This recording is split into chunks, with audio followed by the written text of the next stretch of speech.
그래서 오늘 본문의 말씀을 가지고 죄사함의 기쁜 소식이라는 제목으로 함께 은혜를 나누도록 하겠습니다. 여러분들 뭐 길을 걷다가 또 아니면 부모님 차를 타고 가다가 방향을 잘못 잡은 적이 있습니까? 잘못된 길을 간 적이 있죠. 길을 잘못 들었을 때 우리는 때때로 혼란스럽고 불안해집니다. 그런데 그 순간 길 위에 유턴 표지판이 있다면 얼마나 다행일까요? 유턴이 뭐예요? 유턴. 다시 돌아가는 것을 뜻하는 거잖아요. 네. 저 표지판은 잘못된 길을 빠르게 돌아설 수 있는 기회를 알려주는 표지판이죠. 오늘 말씀에서는 이 유턴 표지판처럼 우리 인생의 방향을 바꿀 수 있는 특별한 기회를 주시는 그 하나님을 만나보려고 합니다.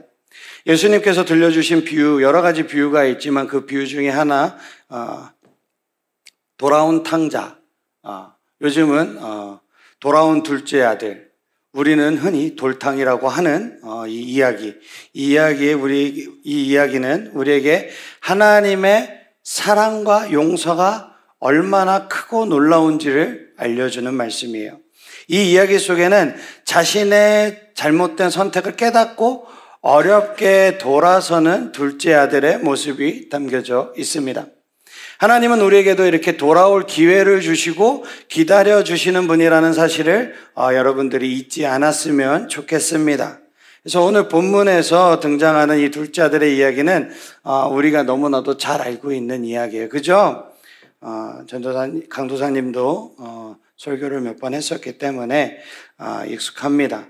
아들은 어떻게 하죠? 아버지의 집을 떠나서 자신만의 길을 가고 싶어 했어요.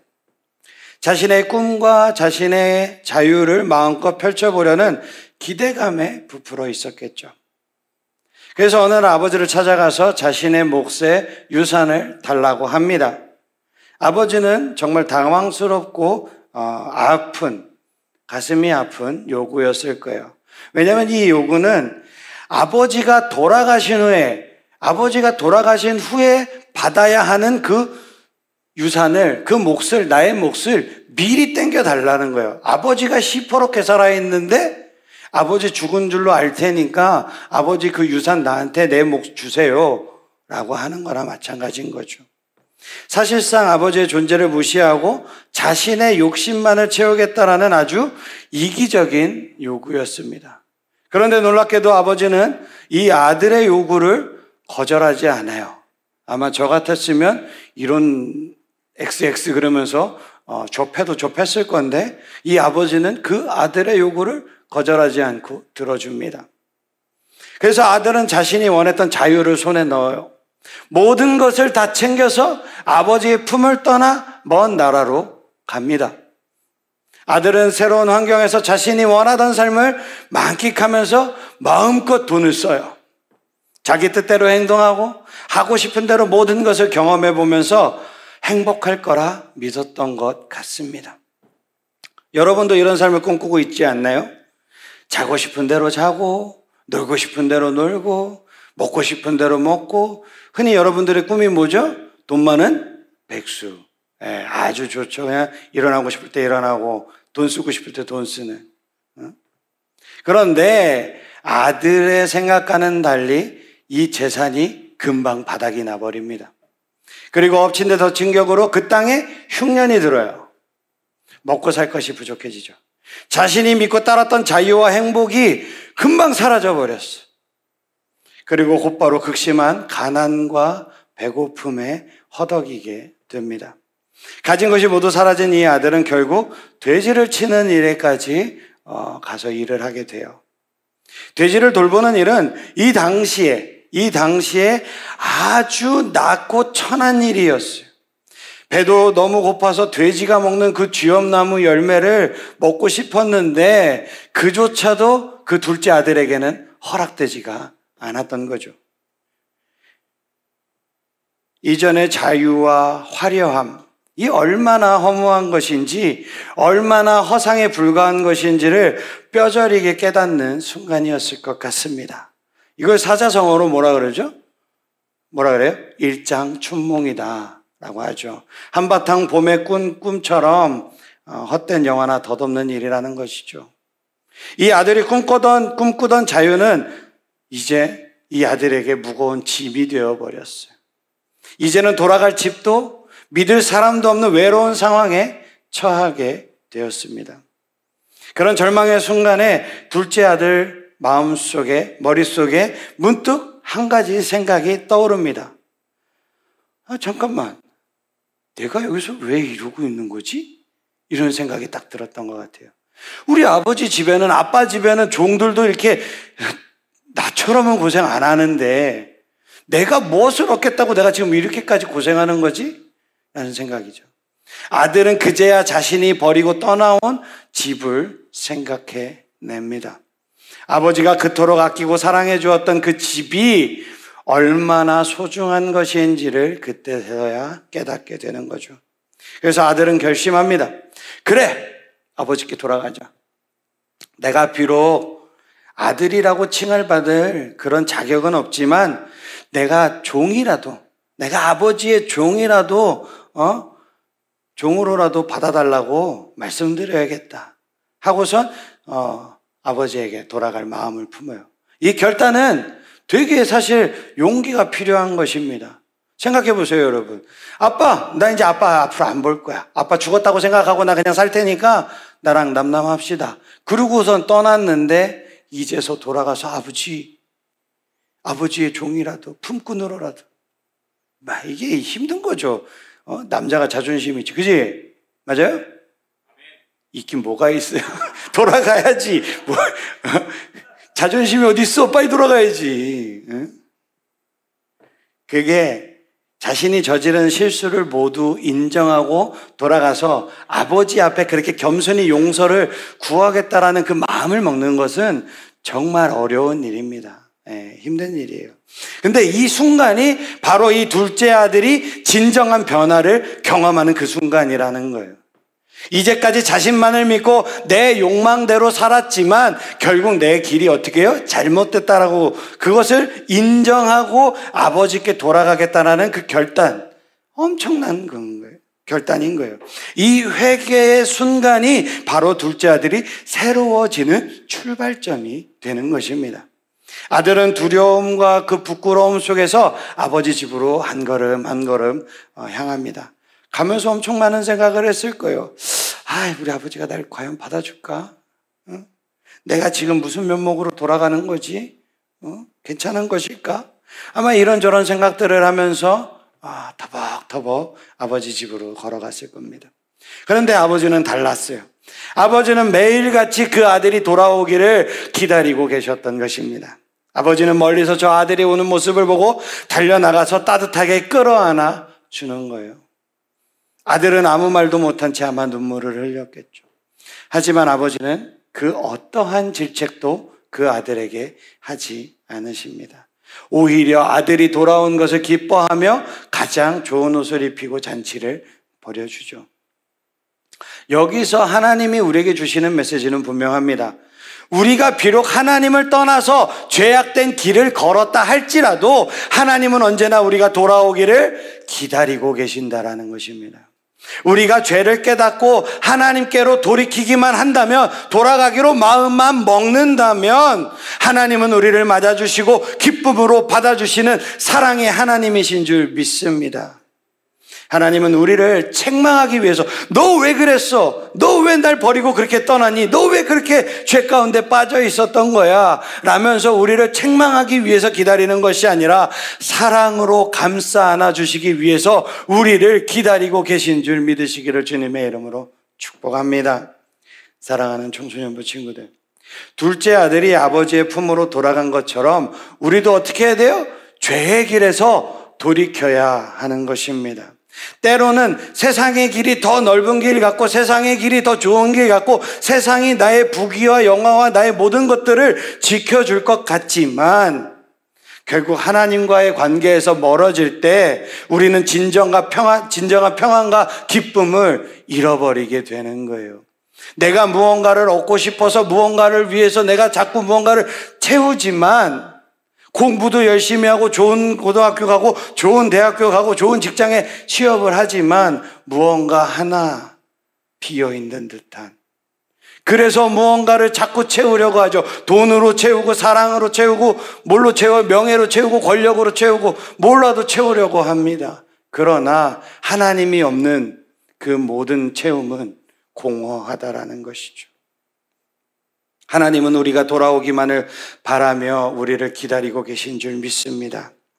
우리가 하나님께 회개하며 하나님 앞에 나아가기만 한다면 하나님은 우리의 모든 죄를 용서하시고 우리를 새로운 길로 인도하실 줄 믿습니다. 아멘. 이제 우리도 마음속에 잘못된 길에서 어떻게 해요? 오늘 아까 처음 봤던 그 사진 뭐요? 유턴. 다시 돌아가서 하나님께로 돌아가는 결단을 해야 될 때인 줄 믿습니다.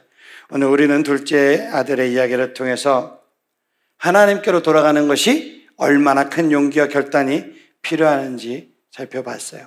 둘째 아들은 자신이 잘못된 선택을 했음을 깨닫고 어떻게 했죠? 모든 것을 내려놓고 아버지께로 돌아가기로 결심했어요. 그 과정이 얼마나 힘들고 두려운지 우리는 상상해 볼 수 있을 것입니다.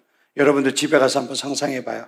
나는 그렇게 쉽게 돌아갈 수 있을까? 성경에 나온 것처럼 이 한 말씀 한 말씀대로 돌아갈 수 있을까? 아마 쉽지 않을 것입니다. 우리는 내 방문을 걸어 잠그길 바쁘죠. 그죠? 됐어! 엄마가 뭘 알아? 알기는. 그지? 방문 쾅 닫고. 여기 다 그러고 있잖아. 내가 다 알고 있어. 특히 어? 내가 다 알고 있어요, 내가. 그거 쳐다보지만 너도 마찬가지니까.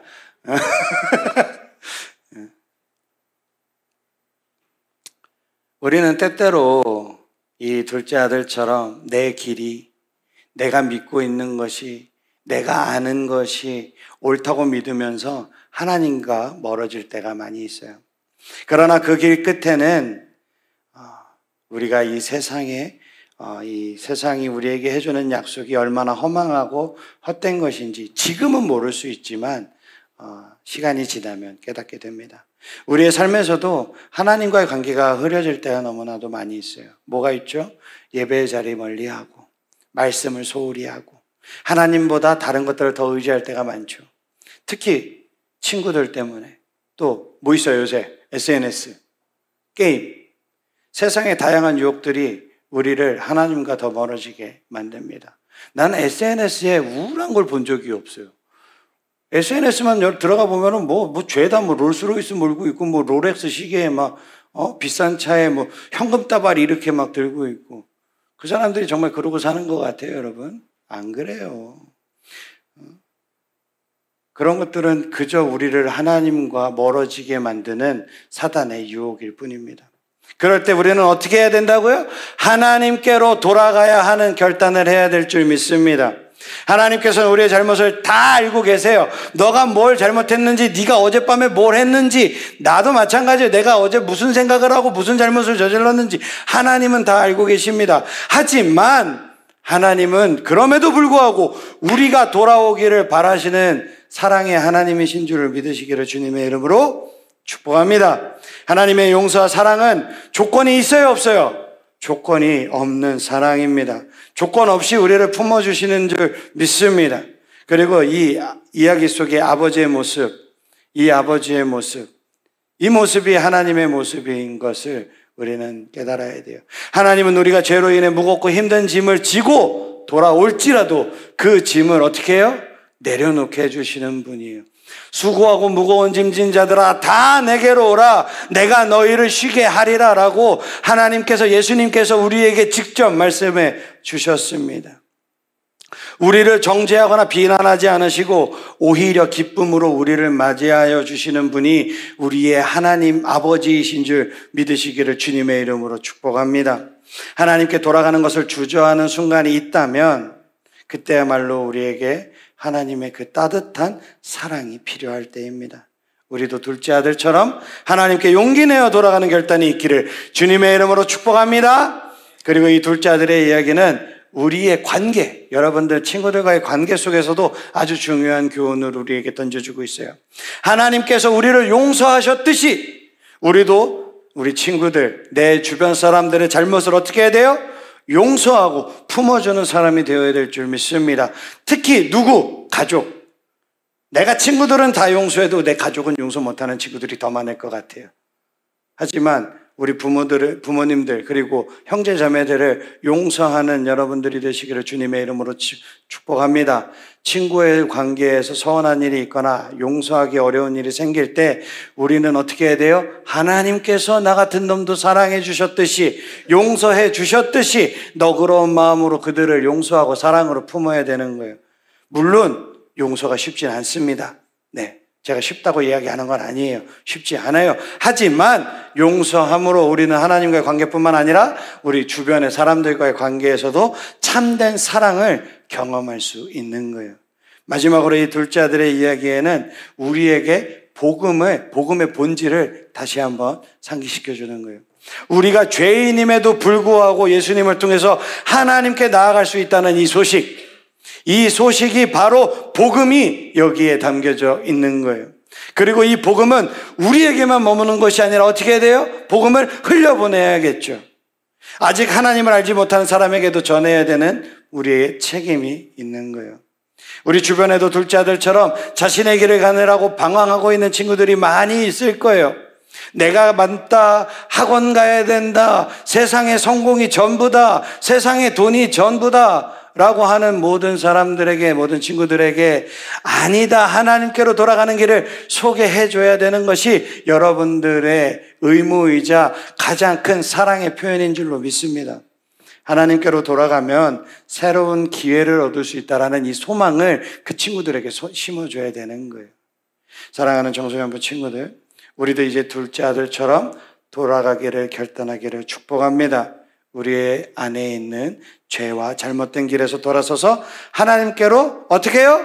유턴 할 수 있기를 주님의 이름으로 축복합니다. 하나님께 돌아서서 참된 기쁨과 평안 그리고 하나님께서 주시는 그 자유함을 누리는 여러분들이 되시기를 주님의 이름으로 축복합니다. 그리고 이 복음을 우리 주위에 아직 하나님을 알지 못하는 모든 여러분들의 친구들에게 전해서 하나님께로 돌아올 수 있도록 인도하는 삶을 살아가는 우리 사랑하는 쥐포 청소년부 친구들이 다 되시기를 주님의 이름으로 축복합니다. 아멘. 다 일어나시겠습니다.